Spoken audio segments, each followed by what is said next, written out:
That's amazing. This is a first.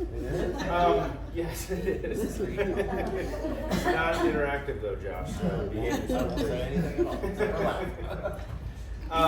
Welcome to the show. My name is John Jeffers, for those of you who don't know me.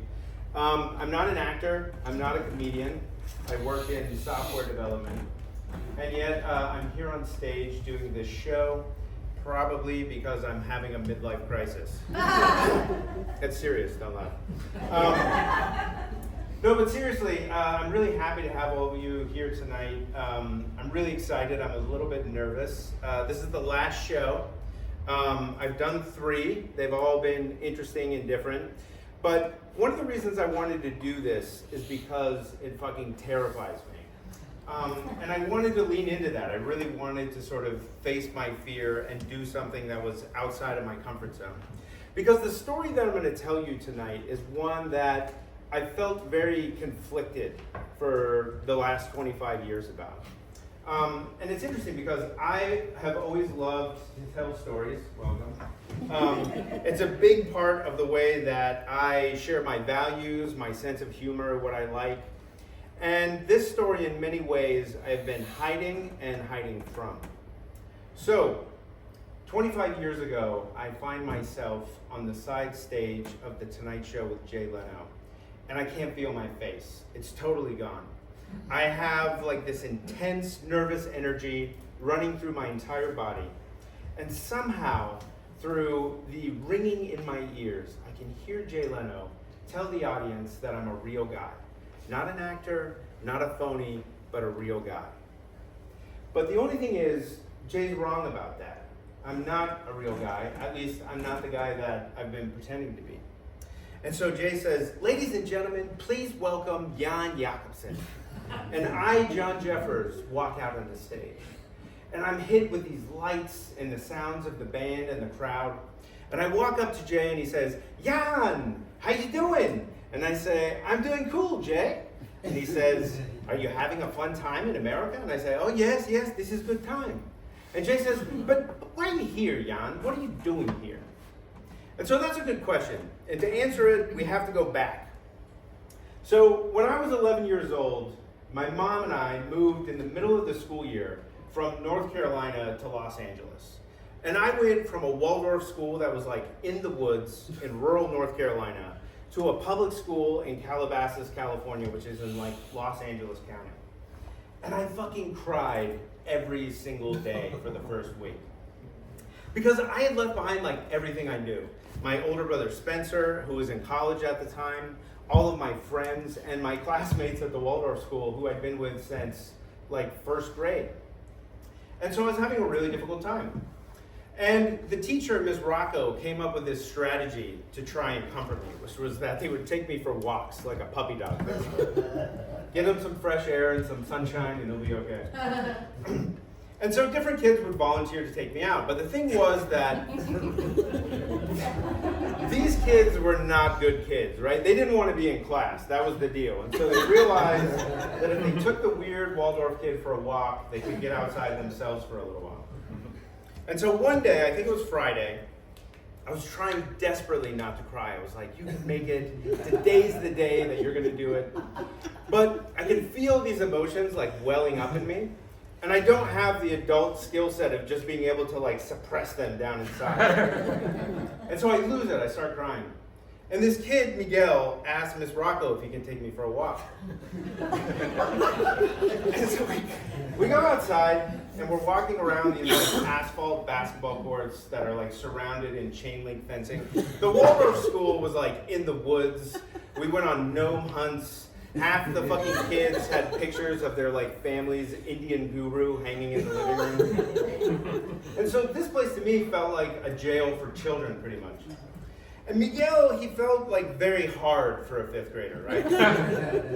So as we're walking, he's like, "Damn, bro, like, you gotta figure this shit out, dude. Like, you can't just be crying all the time, dog. Like, that's fucked up, fool. Like, nobody's gonna respect you, you know what I'm saying? Like, you gotta get like a style or like a personality or something, dude. Otherwise, you're just gonna be like some weird, like, crying ass bitch from Waldorf school, right?" And as I walked home that day, I was thinking about what Miguel said, and I was certain that he was right. That if I didn't find some way to fit in, if I couldn't like take action, I was gonna be like the weird Waldorf school, the weird crying ass bitch for the rest of my life.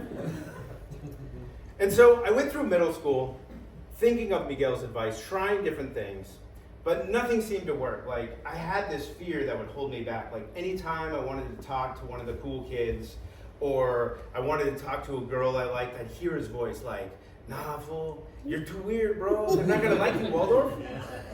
And so I wouldn't do it.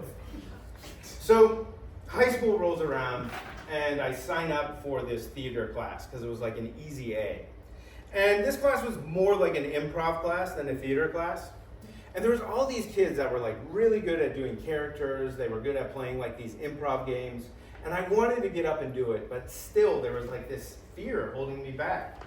So one day, I went over to my friend's house after school. And as we're walking in the front door, his next door neighbor is saying something to him like, hey, Josh, if you like, you can wash my car and I'll pay you some good money. What do you think? And when we got inside, I was like, who was that dude? Like, what was that accent? And he said, oh yeah, that's my neighbor Alex. He's like some weird Ukrainian guy, who cares? But I started imitating the voice because I was like, that's kind of funny, I like that voice. And my buddy was laughing, and so I thought, maybe I can try this like tomorrow in improv class. So the next day I do it, and it's like a hit. And all these kids that were like funny are coming up to me and they're like giving me props, they're inviting me to come hang out with them. And these kids were like, they were kind of punks, right? They were disruptive in class, they were like fucking with teachers, sometimes even throwing shit at teachers. And everything that they did, they had like this crazier the better kind of mentality, almost like Jackass before Jackass. So they would do things like make prank calls, for example, and record them. And they do different characters when they do these prank calls. And I just thought they were like the coolest guys. And I wanted to like fuck with people the way that they did, but I didn't know how. I was still like nervous to do it.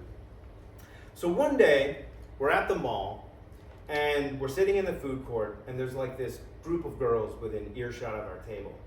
And I think to myself, like, maybe I could do this character like in real life. So I tell my buddies, like, check this out. And I walk over to these girls and I'm like, hello, ladies. My name is Jan. I don't come from this land, but I think that you're very sexy ladies. And if you like, we can go to movie theater and make a sexy kiss time. What do you think? And of course the girls were just like, no, like, get out of here, you fucking weirdo. But when I went back over to my friends, they were like, dude, that was fucking awesome. You have to do it again. So one of the kids that was at the mall that day was this kid named Joel.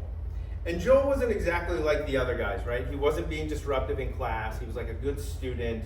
He was running for student body president, for example. And he felt very mature for that age. Like, he'd had sex, and not just once at summer camp, but he had like a girlfriend that he'd been sleeping with for 2 years. And for me, I was like, dude, you can do that? Like, I thought that was just in movies. Like, that's amazing. And so Joe and I bonded very quickly over comedy, right? We had the same taste in comedians and sketch comedy shows. And it was one of those friendships where I would go to his house after school on Friday and I'd stay the whole weekend. And it was interesting because Joel's family like had money, right? So Joel had money. He had like a new car, his family had a nice house. Somehow they were very connected politically. There was like pictures of his dad with like the president and Nelson Mandela, and it was like, who the fuck are these people? But on those weekends, we would watch like different comedy specials on HBO and on Comedy Central. And we were becoming like these comedy connoisseurs, or probably even better, like comedy snobs, right? Finding the things that we liked and the things that we didn't like. So one day, we were watching this documentary on Andy Kaufman. You guys know who Andy Kaufman is? Yeah. Okay.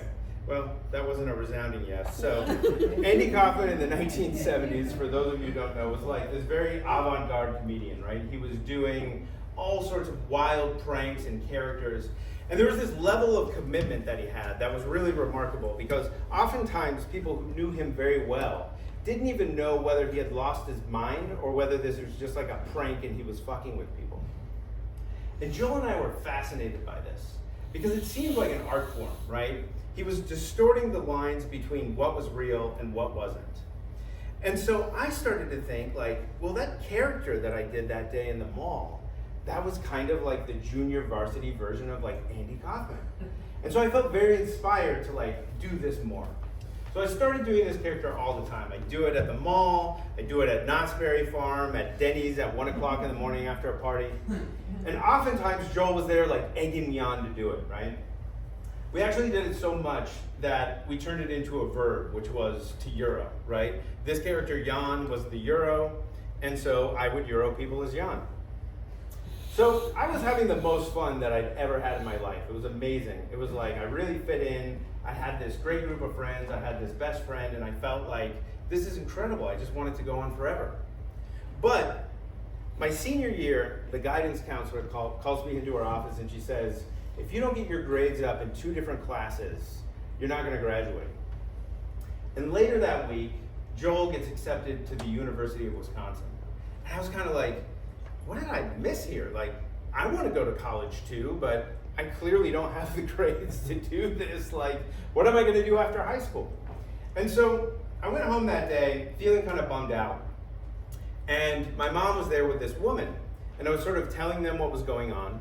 And this woman said, well, I'm a psychic. Would you like a reading? Maybe I could give you some guidance. And I should mention, like, this was par for the course in our house, right? Like, my mom was very into new age shit in the 90s. And in Los Angeles at that time, there was like no shortage of it, right? So it'd be didgeridoo healers, people channeling alien consciousness from some other dimension, and lots of psychics, right? So this woman, she was very sexy. She was in like her mid-30s. She had like this witchy woman vibe. And so we sat down and she told me that in this lifetime, it was my destiny to become famous. And so as a 17-year-old who had nothing going on other than like Euroing people with his friends, this was amazing. I was like, fantastic, like where do I assign? And she made it sound as though I didn't even have to do anything, right? It was just going to happen to me. So somehow I end up graduating, but Joel and a bunch of my other friends leave for college. And so I started taking classes at UCLA Extension. And it was fun because they had like film and acting classes, and so I was really enjoying it. The other thing that was great about it is that my brother Spencer had moved from North Carolina to Los Angeles, and he was working as like a set carpenter. And he lived on my way home from work. And so every day, or from my way home from school, so every day after school, I'd go over to his house and we'd hang out. And he was kind of like Joel, right? He was a good student, he was really smart, but he was like this classic Gen Xer, right? Very anti-establishment, like fuck the man. And so we were really getting to know each other because he was 10 years older than me. But at this time period, like the age difference didn't seem so big between us. So Thanksgiving weekend, 1997, Spencer invites me to go on a snowboarding trip to Mammoth. But I wanted to stay home because Joel and a bunch of my other friends had come home from school. But on his way home from that trip, Spencer was killed in a car accident. So, obviously, death sucks any time that it happens. But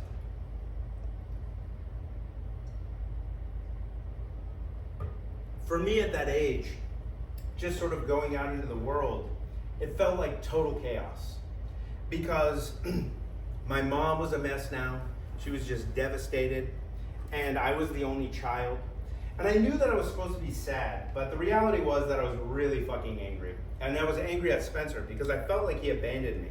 And he had sort of left me with like this bag of shit that I now had to carry around.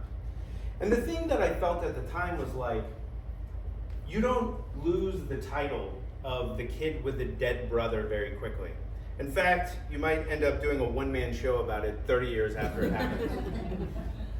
And so I just felt in this position like really confused and not knowing what to do, very frustrated.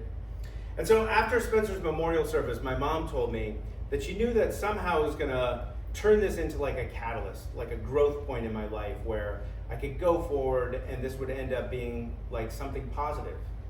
But then she moved to Hawaii. And all of a sudden, I'm 19 years old, I'm by myself in Los Angeles, Joel's gone, my brother's dead, my mom's in Hawaii, and what felt like just a year ago, almost a perfect world, now just felt like really sad and tragic. And again, I kind of just felt like that Waldorf kid in Miss Rocco's class that just wanted to like kick rocks and cry. So a couple years go by, and I get this job at this ridiculous company at the tail end of the dot-com boom. It was called That Glow, and the concept was a high-end maternity fashion line and online magazine. And they sold products like $800 leather maternity pants with like hand-stitched flames on the side. And I felt like weird about working there. But at the same time, I had like a salary, I had a job, I had money now to like rent an apartment and pay my bills. I also had benefits, so in that way it was kind of great. But one of the things that was awesome about it is that Joel had transferred from the University of Wisconsin to USC to do the theater program. And now he lived on my way home from work. And so I'd go over to his house every day after work. And it was great because hanging out with Joel, I always felt like I could be like the most open and free part of myself. And being with him reminded me of like this better time before all of this kind of tragic shit had happened. And so I'd go over to his house, and typically he would have some sort of plan. Joel is very much a planner, I'm not. And so, you know, we'd be hanging out with this people, going to this movie, or going out to eat here. And it was great because I'd just go along with whatever he had planned. But one day I go over to his house and there is no plan. And so I say, well, let's do something different. Let's go get like burgers or something. And he's like, yeah, that sounds good. And I say, well, what about Johnny Rockets? And he says, perfect, let's go. So we drive over to Melrose, and as we're pulling up to Johnny Rockets, we see Jay Leno with a camera crew. And Joel looks at me and he says, you're gonna Euro that motherfucker Jay Leno right now.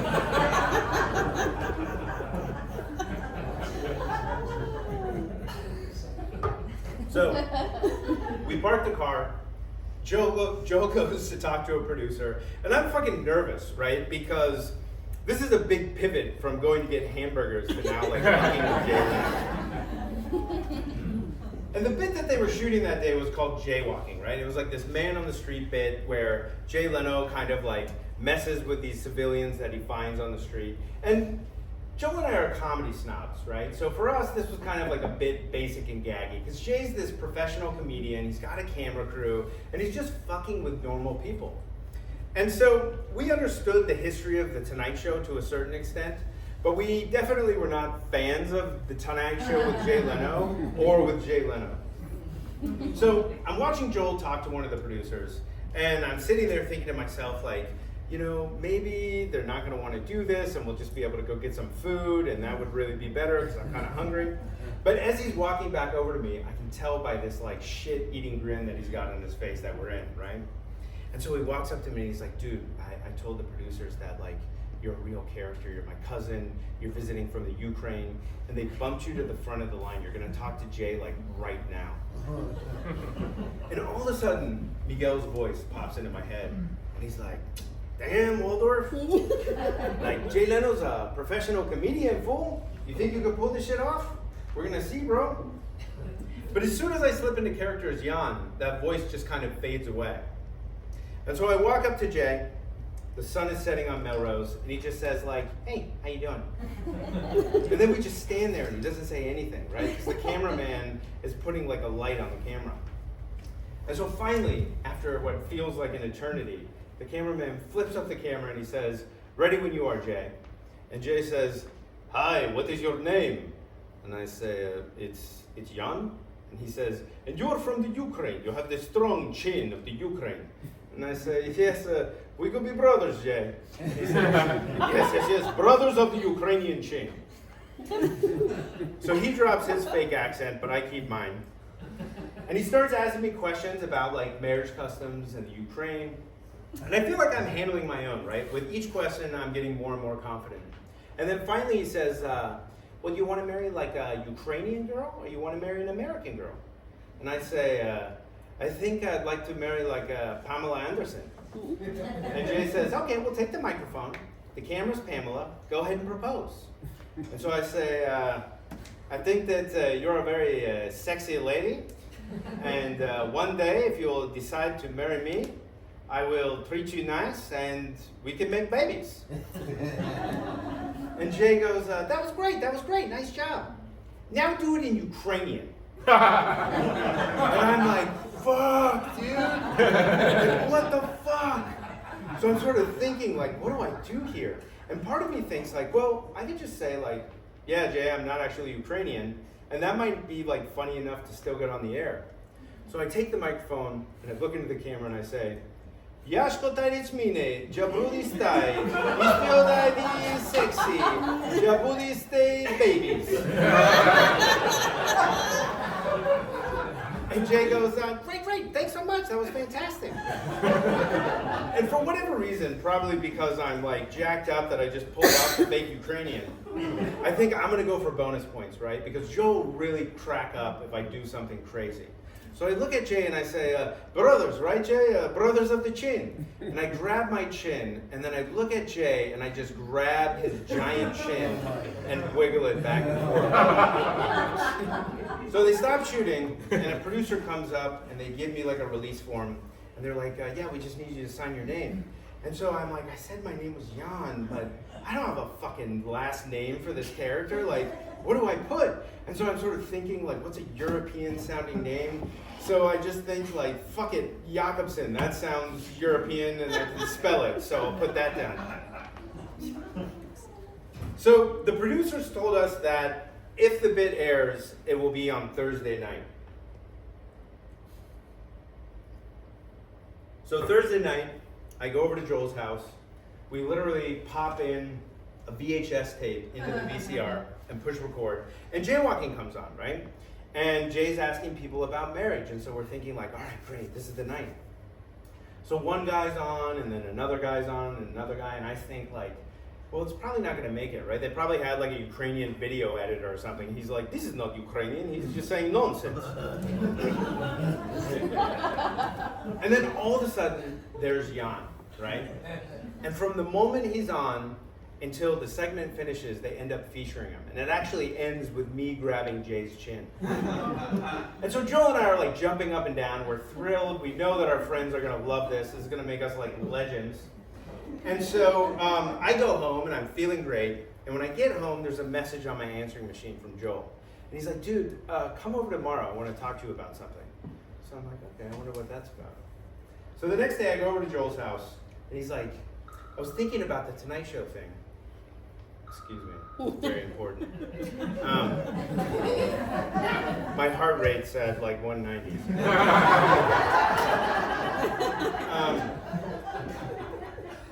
Joel says, I was thinking about the Tonight Show thing, and I think we can get more. And I'm like, get more? Like, what does that mean? That sounds interesting. So he says they do these segments sometimes where they send people from jaywalking out as like correspondents. And he's like, I'm gonna call the Tonight Show and see if I can get you one of those bits. And I'm like, how's he gonna do that? Like, he's connected, his dad knows the president, maybe there's like some backdoor channel. So he picks up the phone and he calls 411. For those of you who don't know what that is, you can ask ChatGPT after the show. So he calls 411 and he asks for like NBC Studios and they connect him. And then he gets a receptionist and he says like, can I have the writer's room for the Tonight Show, please? And again, they connect him. And next thing I know, he's leaving a message like, oh, my cousin Jan, he was on the show last night. He had a great time. He's gonna be here all summer. If you'd ever consider doing something, like, please let us know. And he hangs up the phone. And we kind of think like, that probably just went into the void of nothing and we're never gonna hear back. And then he gets a call and it's an 818 number. And he's like, oh shit, I think this is the Tonight Show. And so he picks it up and he's like, yes, hello, yes, uh-huh. No, we'd be very interested in that. Okay, no, that's great, sounds good, we'll see you then. And he hangs up the phone. 2 days later, Joe and I are driving to the Valley to have lunch at Art's Deli with two of the writers from the Tonight Show, one of which is the head writer.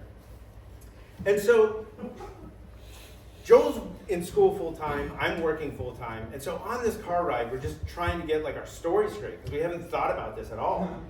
And so, we're sort of thinking like the closer to the truth we can keep it, the better. And so Joel's great-grandfather is actually from Russia, possibly even the Ukraine.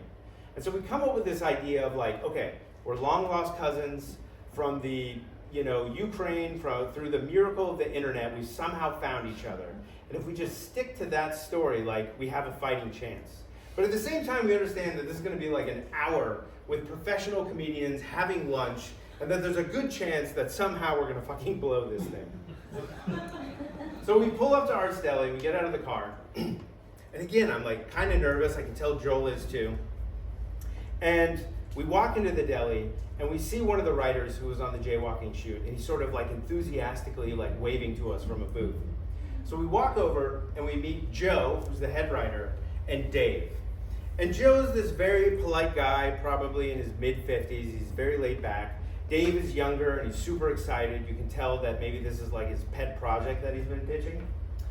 And we sit down, and the waitress comes up and she hands me a menu. And immediately I'm struck with this conundrum of like, what do I fucking order? Because I know what I want. This place is famous for its Reuben sandwich. But what's Jan gonna get? Is he gonna get like borscht, a hard-boiled egg, and like a piece of white bread? Because I don't want to eat that for fucking lunch. Or is Jan on an adventure? Is he gonna get like chocolate chip pancakes and a milkshake? I mean, he's in Hollywood. He's meeting like writers from the Tonight Show. The other thing I'm thinking about is like, how does this motherfucker eat? Does he use like a spoon instead of a fork? Like, these are things that I've never thought of that I'm just trying to improvise. The other thing is that the head writer Joe has to like Jan enough to want to give him his own segment, right? So not only are we just trying to pass and continue the illusion, but we're also trying to be like interesting enough that he's going to want to say like, yeah, let's give this guy a segment. So something to keep in mind with Jan is there's like 3 levels, right? Level 1 is a thinly layered accent with me talking to Joel when somebody might be in earshot. So it's basically like a precaution. So it's like, yeah, dude, I think we're cool. We just have to keep an eye out. And if anything looks suspicious, just let me know. So that's level 1. Level 2 is like exactly what's going on with these writers today. So it's like, yes, always is my dream to come to USA and meet family here. It's a wonderful land you have here. So it's this very polite, humble kid. Because what I found in all of my years Euroing people in high school was that if you're just really sort of sweet and innocent, people want to take care of you, and they just believe that you are who you say you are. And then there's level 3, right? And level 3 is Jan the entertainer, and that's like, hey Jay, I'm here on the beach to meet sexy ladies who want to make babies. It's like really ramped up and elevated. And so at this lunch, I'm trying to find the balance between like level 2 and level 3. But I'm afraid to push it, because if I go too hard, it's going to be obvious that I'm faking. And so I'm finishing up my chocolate chip pancakes. And I'm already regretting that decision because I have to go back to work. And I'm not finding any opportunities to do this. And again, I'm sort of like scared to push it. So we finish lunch, and Joe says, well, it's nice meeting you guys. Have a great trip. We'll let you know if we're going to shoot anything with you. And so Joel and I drive back, and we're feeling somewhat accomplished that we made it through this lunch without getting caught. But we're also feeling like it probably was not enough to actually get this segment.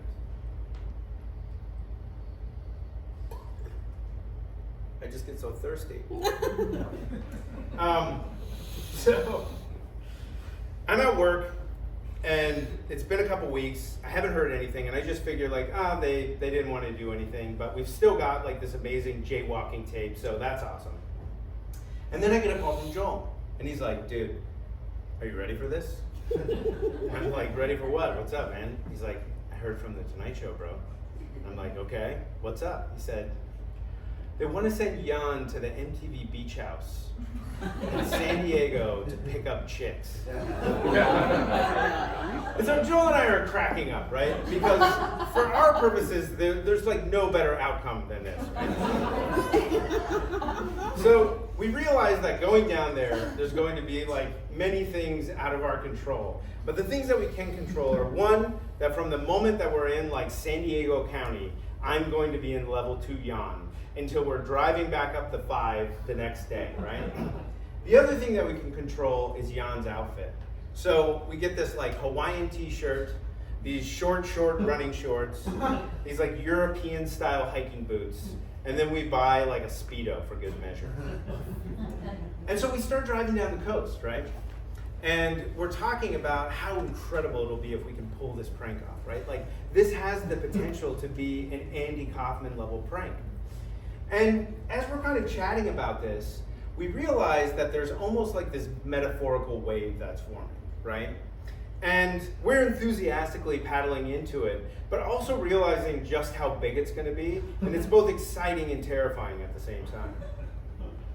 So the next day, we meet the NBC or the Tonight Show crew in the lobby of the hotel, and Dave's there to greet us, and he says, you know, that Joe, the head writer, he couldn't make it because he had a family emergency.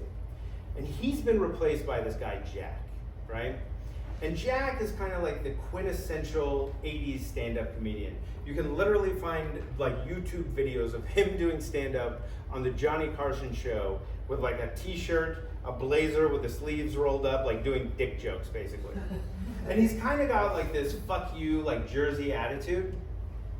And he's rude to Jan, which is the first time I've ever encountered this. So immediately I'm sort of like, I don't know how I feel about this guy, but I think I might actually hate him. And so we go down to the beach and we start shooting these different segments, right? And pretty early on, I let Jack know that I've got a Speedo on, and I say like, I have a suit for swim in case you need me for making swim in ocean. And his eyes kind of light up, right? So he sets up this shot where he puts a camera on a tripod and he puts like a little lavalier mic on me.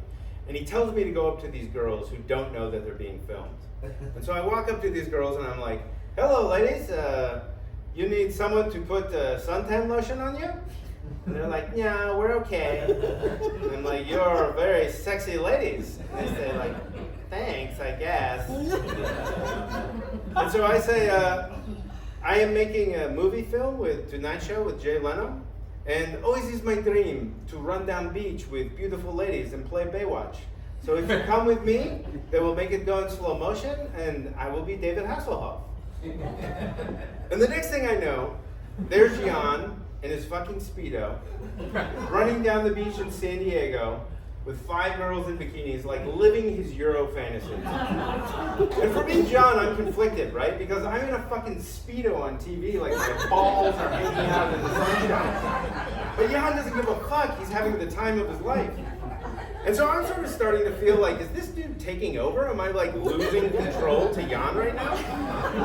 Because I don't know how I feel about that. And so we're shooting these bits and we move into the second half of the day and I'm starting to lose my mind because it's hot. This is the longest I've ever been in character. I've shattered my previous record at Arts Deli. And I'm having to remind myself, like, I'm John. I'm still John. I'm not Jan. Everything's going to be okay. You're not going to do permanent brain damage. But I'm kind of losing it a little bit. And I start to think like, well, if I am going to do brain damage, if I am going to be stuck as this guy for the rest of my life, like maybe I should just quit. Like that's within my rights. I'm still me, I think. Like Jan hasn't completely taken over, so I can just quit at any time and I can go home because I really don't want to do this anymore. But then I start to think like, well, what's Joel going to say, right?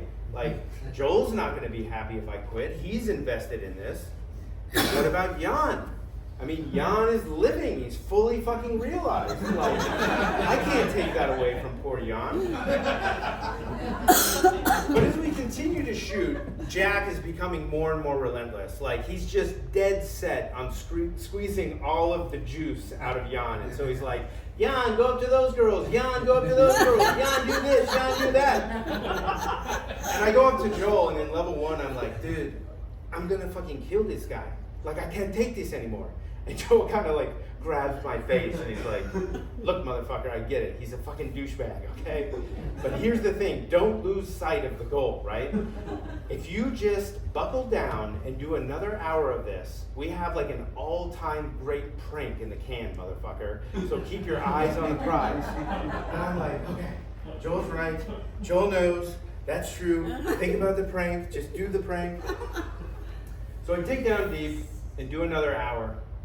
And we finish the shoot.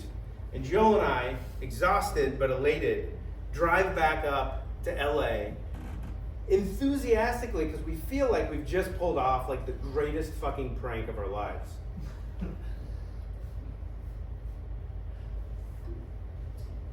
So, a couple days later, I'm at work, and Joel calls me and he says, I have some difficult news. And I'm like, okay. And he says, I heard from Dave at the Tonight Show. And the thing is that one, they want documentation so that they can pay Jan. Yeah, exactly, you get it. Jan's not a real person, he doesn't have fucking documentation. The other thing is that they want to have Jan come on the show live and present the bit. And I'm thinking to myself, like, fuck, dude, I don't want to go back and do that again. Like, I have PTSD from San Diego. I just want the bit to get on the air. But Joel convinces me that if we don't go and do this, it could look suspicious and we might not be able to get the bit on the air. And so, all of a sudden, this wave that we've been riding is feeling like kind of terrifying and out of control. And we start to think, like, if only we could get somebody who could, like, help us somehow, who we could get on the inside of this prank, who kind of knows what to do. And so Joel looks up the guests for the day that we're going on the Tonight Show. And June 22nd of the year 2000, the guests are boxer Sugar Shane Mosley, musical guest Tootie and the Blowfish, and actor Jim Carrey. And so Joel and I are like, wait, Jim Carrey did like Man on the Moon. There's this Andy Kaufman connection there because he allegedly channeled Andy Kaufman when he was making that movie. So what if we could get Jim Carrey in on this prank, like get a message to him? And we start to fantasize about this, like this would be fucking incredible, right? Like just imagine me on stage presenting this bit and Jim Carrey comes out and accuses me of being a phony. We get into like a wrestling match, we knock over Jay, we knock over a camera. Like there would be no greater homage to Andy Kaufman than that. But then we start to come back down to earth and we realize that logistically it's just going to be too difficult and there's a good chance that we'll get caught. And so I say, well then we should Euro that motherfucker Jim Carrey too. And Joel says, I get that sentiment, I do. But I think we should just focus on the prank, dude. Like, there's a lot of shit going on, a lot of moving parts, let's just focus in. So I agree. So June 22nd, the year 2000, a limo pulls up to Joel's apartment to take us to the NBC studios in Burbank. I slip into character as Jan for the foreseeable future, and we drive over there. And we're met by Dave, right? And he very enthusiastically greets us, and he's like, Jan, so excited to have you here. And I say, oh yes, Dave, this is very exciting for me too. And so he kind of takes us into the enemy fortress, which is very much what it is, right? There's all these people scurrying around with like these headsets that have microphones because they're getting ready to shoot the show, basically. And so he's guiding us through these like, you know, catacomb corridors that make up the back of the Tonight Show. And he's telling us, oh Jan, I've seen the bit, it's really funny, I think you're gonna enjoy it. And he takes us to this dressing room. And on the door is this little card. And it's got the Tonight Show logo and it says Jan Jakobsen. And for the prankster in me, I'm just like, that is fucking amazing. I'm taking that home with me for sure. And then we go inside and there's like a muffin basket and like these fancy sodas and candies. And I say, oh Dave, we can eat this?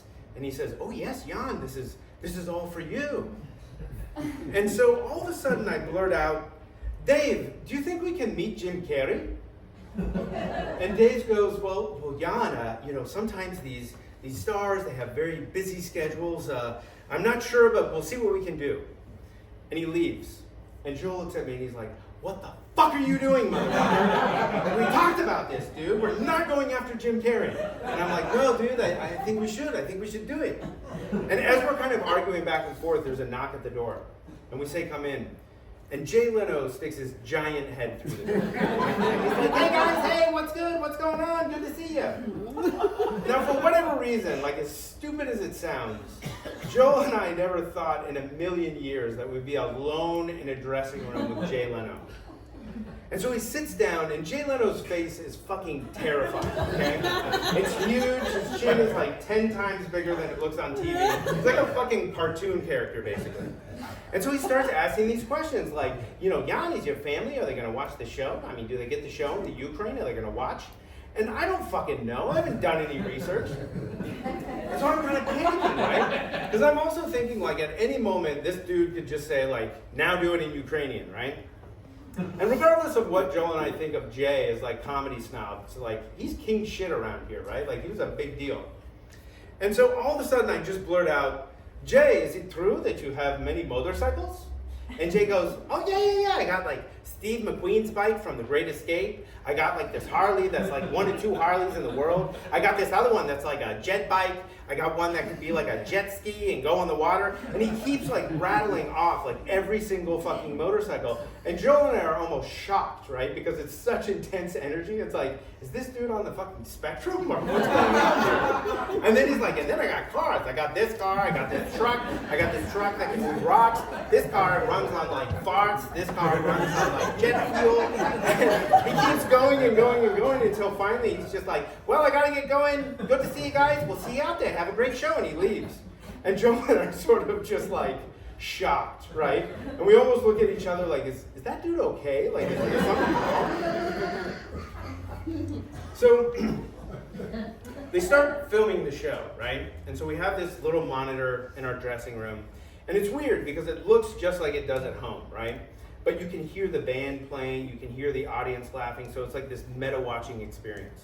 So the announcer comes on and he's like, tonight, actor Jim Carrey, boxer Sugar Shane Mosley, and we send some Ukrainian guy to the MTV Beach House. And all of a sudden I feel like this intense energy building in my body, like, oh fuck, like I have to go do this now. And so this production assistant comes and knocks on the door, and she's like, Jan, come with me, we're gonna take you to the stage now.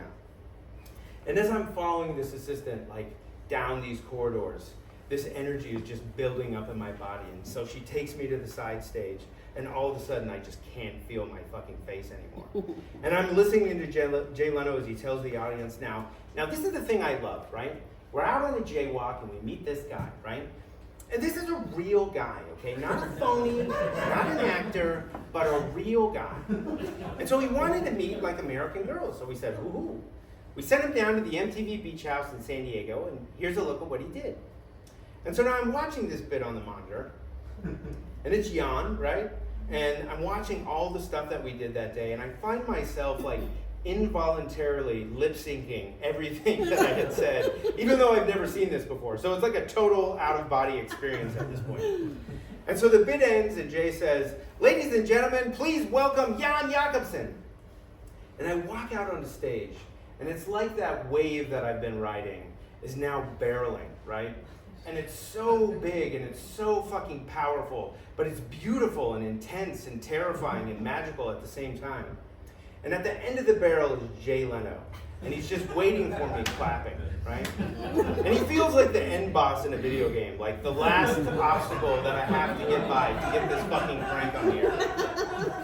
And so I walk up to him and he's like, Jan, how you doing? And I say, I'm doing cool, Jay. And he says, are you having fun in America? And I say, oh yes, this is good time.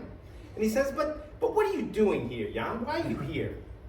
And I'm trying to keep it vague, right? And so I say, I come to meet sexy ladies. And he's like, well, I know that, but you're a student, right? You're trying to get into school and study. And I think to myself, like, where's he going with this? It feels like this is falling a bit flat. And all of a sudden I hear the band leader, Kevin Eubanks, kind of awkwardly laughing. Like, he's got this very distinct laugh. It's like, ha, ha, ha, ha, ha. And I think to myself, like, that is who I want to talk to. I don't want to talk to Jay Leno, I want to talk to that guy. So I say like, hey, that's Kevin. And Jay says, yeah, that's right, that's Kevin. And I say, maybe I can go meet the ladies with Kevin. And Kevin's like, yeah, we'll go out and meet the ladies, man. And Jay's like, that's right, you'll go out and you'll meet the ladies with Kevin. Ladies and gentlemen, Jan Jakobsen will be right back with Jim Carrey. The lights drop down. Jay says to me, like, great job, Jan, and walks away. This production assistant comes and like spirits me off the stage. And she takes me back to the dressing room, and there's Joel, right? And he's just beaming. He's got this huge grin on his face. And he gives me a big hug, and he's like, dude, you fucking killed it. That was amazing. And in that moment, it feels so good, because we've done this thing together and it feels like we're home free. And then Dave and Joe and Jack come in and they're like, Jan, fantastic job, you got a standing ovation. And I say, can we meet Jim Carrey? And Joe says, Jan, I think there'll be an opportunity at the end of the show, okay? So, I need some more water. So, the show's finished. Jim Carrey is shooting a promo. I'm standing on the stage with the head writer Joe, the writer Dave, Joel, and myself. And Jim Carrey starts to walk across the stage, right? And so Joe kind of calls out to him and says like, oh, Jim, would you mind coming over here? We want you to meet somebody. And so I'm kind of like rubbing my hands together, right? Like, this is the fucking moment. I'm about to like Euro Jim Carrey. Because for me, what I really wanted in that moment was a picture with Jim Carrey with him thinking that I'm like this Ukrainian kid, because he was like one of the top comedians in the world at that time. So it just feels like this is gonna be the perfect cherry on top, like bonus points. And so Jim walks over, and with that big fake Ace Ventura smile, he shakes my hand and he says, I didn't believe you for a second. And I just go dark. And I'm like, fuck. What the fuck did I just do? Like, I just ruined this entire fucking prank just for some meaningless dunk on Jim Carrey. And so I kind of come to, and my brain is like rebooting basically. And I'm looking at Joe and Dave, and Dave and Joe are looking at each other, and then they look at me, and then they look back at each other. And then Joe says to Dave, what do you think he meant by that?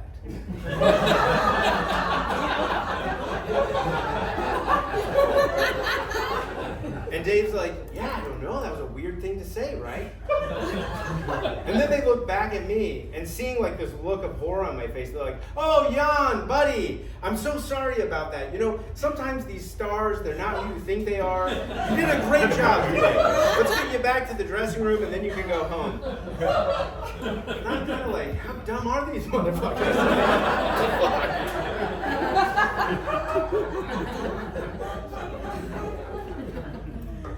So, Joel and I go back to his house, and we pop a VHS tape in the VCR, and the bit airs, and it's this amazing moment, right? We're celebrating like we've just won the fucking NBA championship, because it feels like we've really achieved something that's like an Andy Kaufman level prank. And for me, like at that time in particular, the Tonight Show had like a huge viewership, so it was like 11 million people, right? And this was Thursday night, which was the biggest night. And so I'm thinking, like, this is incredible because 11 million people, minus Jim Carrey, think that this is like a real guy. And so I go home, and there's a message on my answering machine from Joel. And he's like, dude, come over tomorrow. I want to talk to you about something. And so I'm like, all right, the master's got like the next move in place. This is fantastic.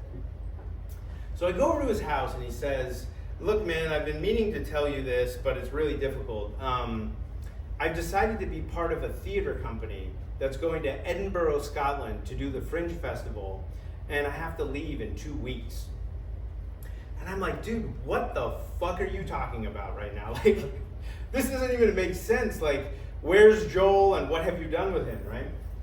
And I say to him, Joel, this is like our dream. Like, we've always thought about doing something wild and crazy like this. How can you leave in the middle of it? And he says, well, that's your dream. Like, my dream is to be a theater actor, and that's why I want to go do this. But you're the face of this thing. Like, everybody knows who you are, so you should just run with it and make the most out of it. And so, as we're sort of stewing in this, the phone rings, and it's Dave from The Tonight Show. And so Joel picks up and he puts it on speaker.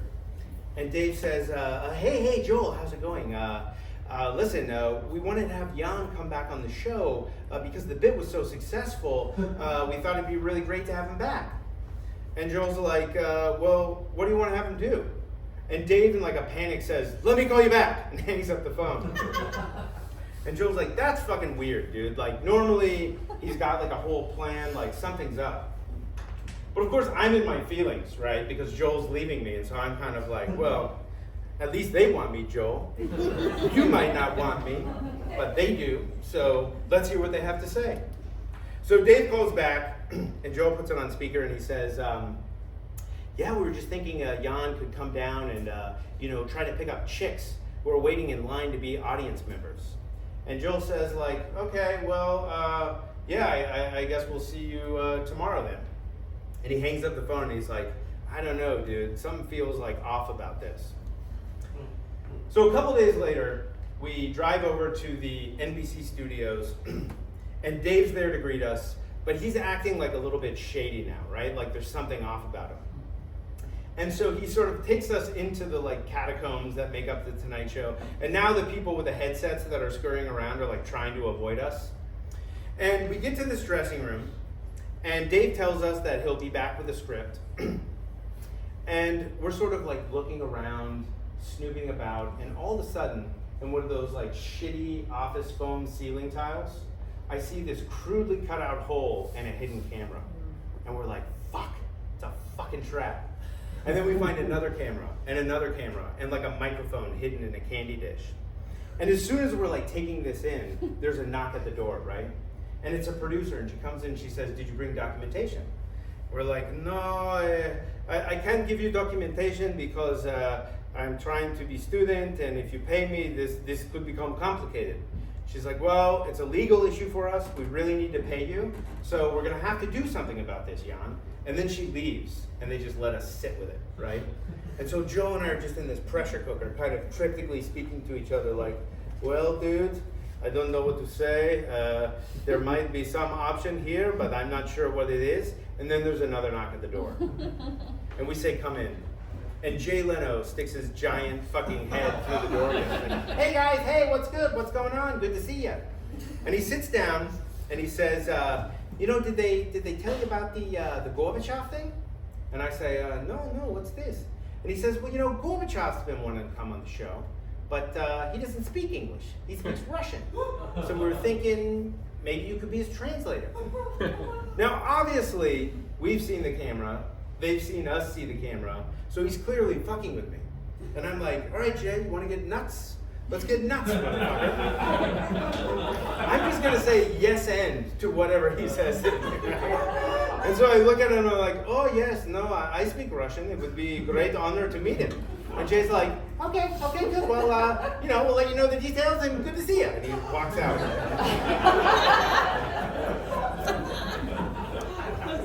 And Joe looks at me and he says, they're going to be pissed, dude. You realize that? And I'm like, yeah, dude, he's going to be fucking pissed.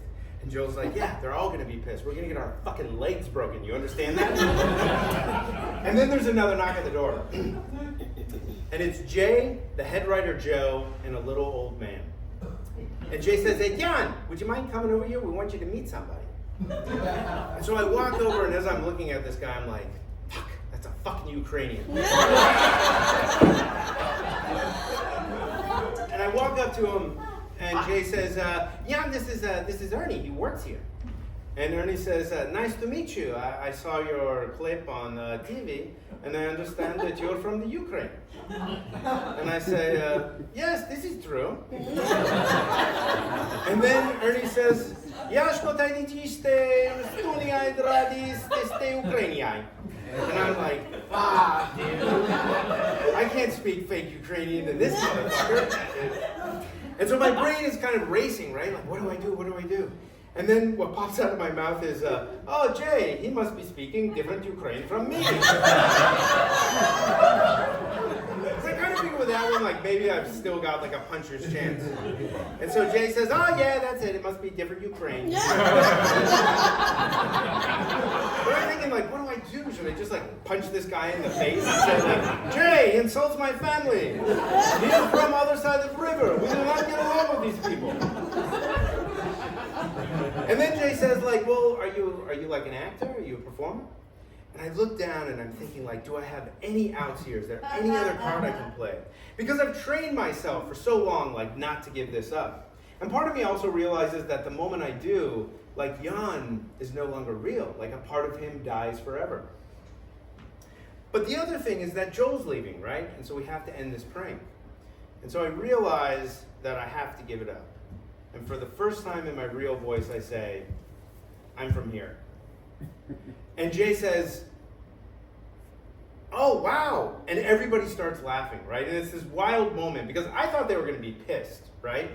But all the writers come running into like the hallway and the Ukrainian guy is cracking up, the head writer's cracking up.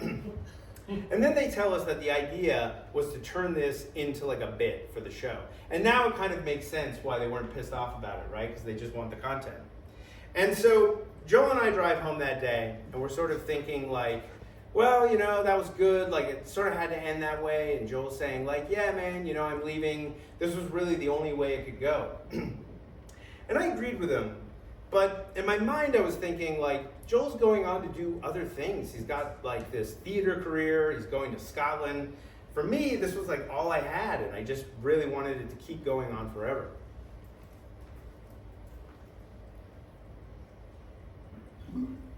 So, Joel leaves, and now I'm in uncharted waters, right? Because my planner's gone.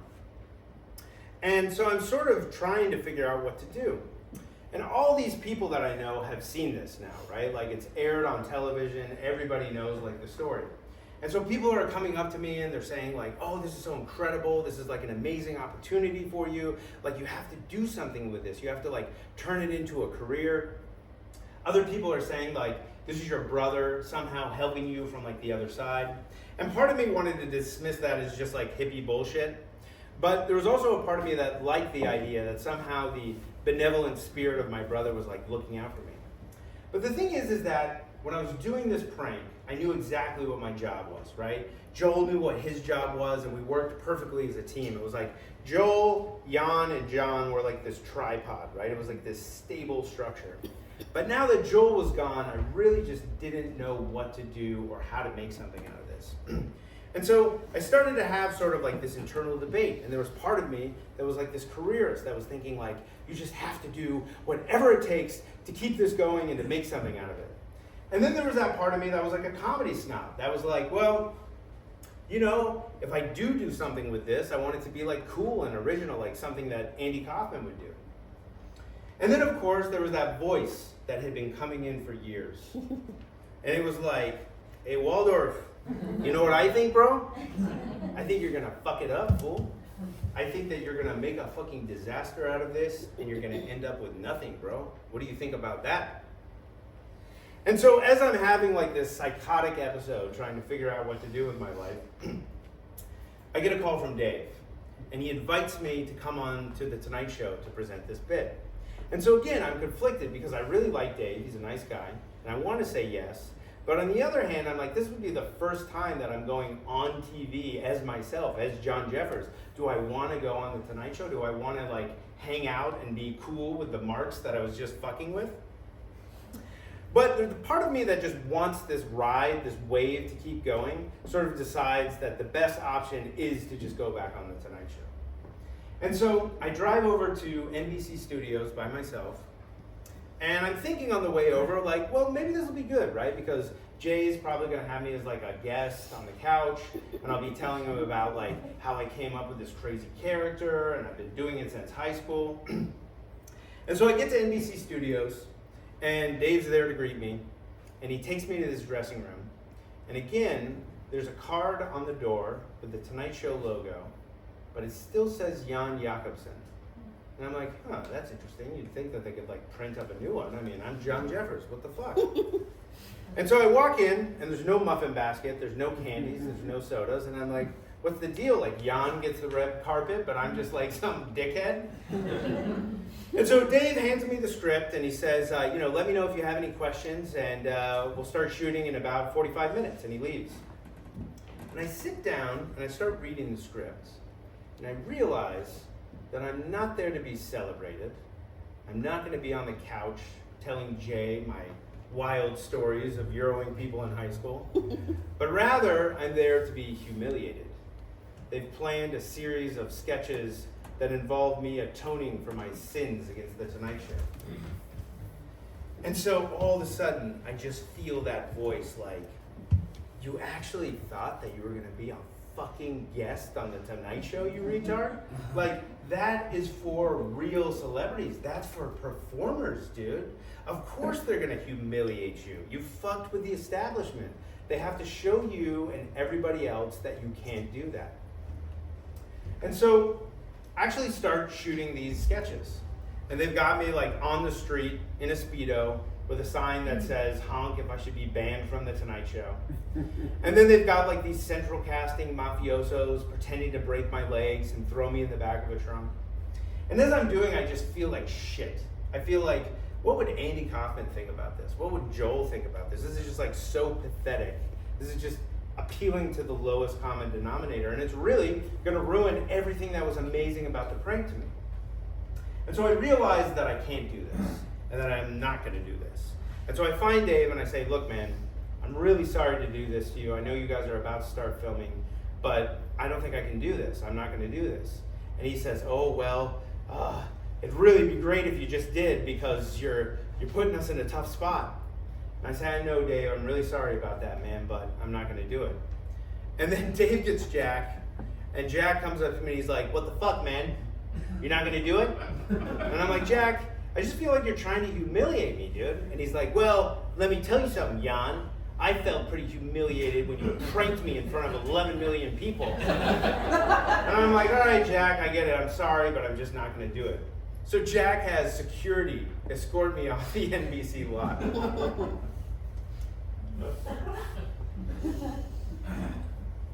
So that night, I go home, and I have no idea what's gonna happen. I don't even know if they're gonna air the bit, right? And so the show comes on, and Jay does his monologue, and then he said, you know, people are always asking me, you know, well, where do you get these dopey people? You know, these dopey people on jaywalking. Well, this time, we were the idiots, we were the dopes, we got tricked, we got fooled. We met this guy on a jaywalk, and he said he was from the Ukraine. And he goes on to show the jaywalking bit, the San Diego clips, and the bit of them busting Joel and I. And he kind of has to take responsibility for the whole thing, right? And so he says, you know, what can I say he got us? His real name is John Jeffers. He's from right here in Los Angeles. He's been doing that stupid accent since high school. And he says, but what we want to know is, what do we do with him, right? You know, do we ban him forever, or do we have him come back on the show? And so we set up a vote on the NBC website, and you can decide his fate. And so I'm thinking, like, this is incredible. Like, this is the fucking prophecy that woman told me. Like, I can do no wrong. Everything just keeps breaking my way. I literally get escorted off the NBC Studios lot, and now Jay is having to take the blame for it, and they've set up a vote on their fucking website. So now I'm like shame watching the Tonight Show every single night because they're like updating the voting. And I end up winning. But I'm like, what does that even mean, right? Because I burned that bridge to the fucking ground, right? So I have no idea what's gonna happen. And then I get a call from Jack. And he says, like, look, man, you know, I know we didn't end things well, but you won this vote. And so, you know, I think we should try and do something. So why don't you come down and we'll talk about it.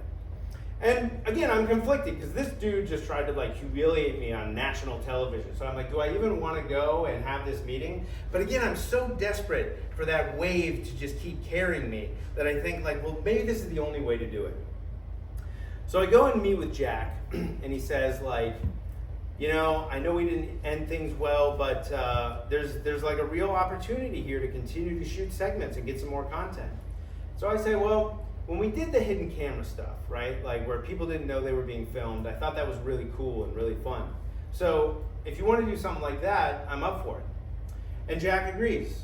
So I become the fake Ukrainian guy for the Tonight Show with Jay Leno.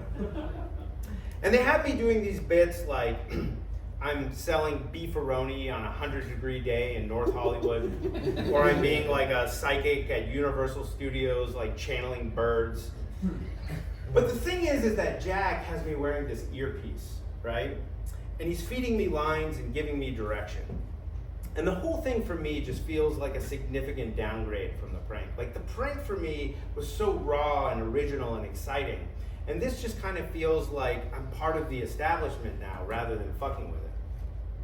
And so one night, I'm about to go on the Tonight Show as myself. And I'm standing on the side stage and I'm watching this monitor, right? And it's Jan. And now he's a professional comedian, technically.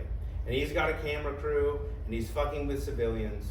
And for the, like, comedy snob in me, the whole thing just feels a bit, like, basic and gaggy.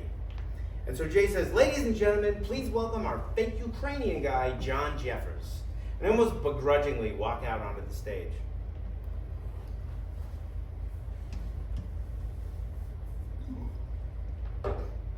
And so the next day, I'm talking to my mom, and she's telling me how much everybody in Hawaii has been loving this. And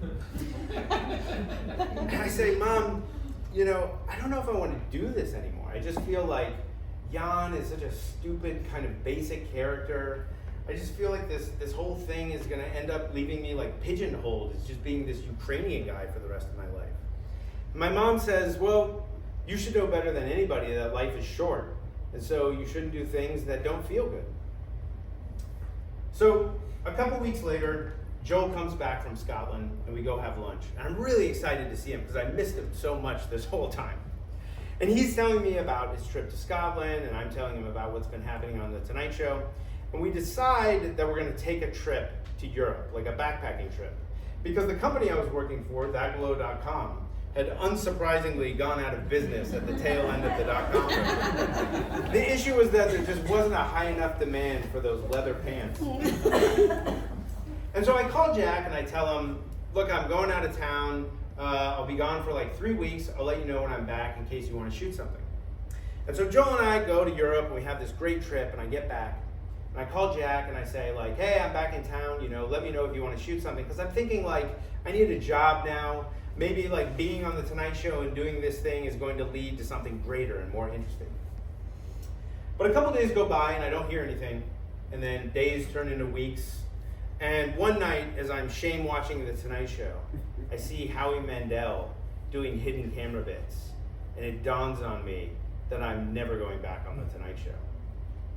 And it just felt like that wave that I had been riding had kind of broken and washed me ashore, hit its high water mark, and then pulled back into the sea, leaving me stranded. And the thing is that when I was on that wave, it was so exciting. It was like life was in my face. It was so obvious, it was so big, it was so powerful, and it just made me feel like everything was gonna be okay, right? Like my mom was gonna be okay, it was gonna make my brother dying okay, and somehow it was gonna make me and all the struggles that I had when we moved to California okay. And now that it was over, it just left me feeling kind of like this emptiness. And so I waited on that beach for a while, hoping that another wave would magically come along, that the prophecy would make something happen, but nothing did. And so at first I tell people the story, and I was proud of it, because I felt like I had pulled off this incredible prank that even Andy Kaufman would be proud of. And the reaction I got from people was always the same, like, this is incredible, you have to do something with this. You have to find some way to like share this story. And I thought like, yeah, I want to do that, but I didn't know how. And so I made myself a promise that one day I would find some way to share this story that would feel meaningful. And that promise became like this seed, right? A seed of potential that something amazing could grow from. This is just a Brazil nut from Trader Joe's. Right? You get the idea, it's like a metaphor, right? And so I put this seed in my pocket, and I thought, one day, when the time is right, I find the right soil, I'll know when to plant this seed. And so I kept going through life, and I kept putting it off. One day I'll do it, one day I'll do it. And over time, it started to feel more and more like this burden that was weighing me down. Because I felt like I had given myself this quest, but it was this quest that maybe I wasn't capable of actually fulfilling. And I heard that voice come in, and that voice would say, the thing is that you're fucking scared, that you're a coward, you can't take action, and that's why you never fucking do anything with it. And that made me feel like this deep sense of shame, because I felt like that's probably true. I can't do anything with this. I just keep putting it off. And then I hit this really rough patch in life where one of my favorite people in the world died. He was like a father figure to me. And then a couple months later, his son died, and he was like a brother to me.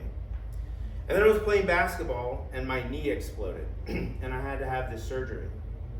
And I found myself in this very humbling position of being on the couch, immobilized for a month, depending on my wife to take care of me. And so I did what anybody does. I just watched YouTube videos all day. And I was just taking whatever the algorithm would feed me. And one day it fed me this video that I'm almost ashamed to admit that I clicked on, which was a webinar on how to give a kick-ass webinar. And the guy who was giving this webinar Brad, the goat of webinars, was explaining that if you've got an idea for a business, bro, if you want to do a webinar, you've got to take action, okay? And if you don't take action, then that's a limiting belief. If you can't put a date on it, then that's a limiting belief. And I thought, man, that's exactly what I've been doing with this story. I just keep putting it off. I'm not taking action. Like, thank you, webinar Brad. You're the man. Like, subscribe, hit that smash that like button, all that stuff. So I thought, what can I do? You know, I want to do something interesting. I want to do something fun, but also something that's like safe and comfortable. And so I thought, like, well, I'm a white guy in his 40s. Like, why not a podcast, right? And so I got in touch with Joel, and I got in touch with Dave, and Dave put me in touch with Jack. And I went and I had these conversations with him, and I talked to some other people who were involved with it as well. And it was really fun because I felt like I was part of a team. And it felt safe and sort of secure. And then one day I was telling a friend about it, and he said, you know, I've heard you tell this story. And I like what you're doing with these conversations, but it feels so much more like personal. It feels like you should get up on stage and do it as a one-man show. And I thought, there's no fucking way in hell I'm ever doing that. But the more I thought about it, the more I realized that it was the thing that made the most sense. In part because it was the thing that scared me the most. And so if I was going to take action, that I had to face this fear. But all of a sudden, that voice just started raging like, you're going to do a one-man show, motherfucker? You crazy? Like, you're not an actor, dude. Like, what are people going to think? Like, this guy's lost his mind. Is he trying to, like, rehash some sort of comedy career? Like, what kind of loser drags 35 people into a theater in fucking Hollywood to have a midlife crisis on stage in front of everybody? And I listened to all of that, and it really freaked me out because I was like, that sounds bad. But then all of a sudden, for the first time in years, I heard Jan's voice. And with all the love and compassion of like a Euro Jesus, he said to me, just do it, dude. You can do it. And that's part of me that's always loved to share stories, that's always loved to sort of express myself through stories. Realize that Jan was this open part of me, right? This innocent, fearless sort of part of me that I had been repressing for all of these years. And instead of listening to his voice, I had been listening to this inner critic who had basically just been torturing me for the better part of a decade. And I realized that the only option was to get up on stage and face my fear and share this story with all of you. So thank you.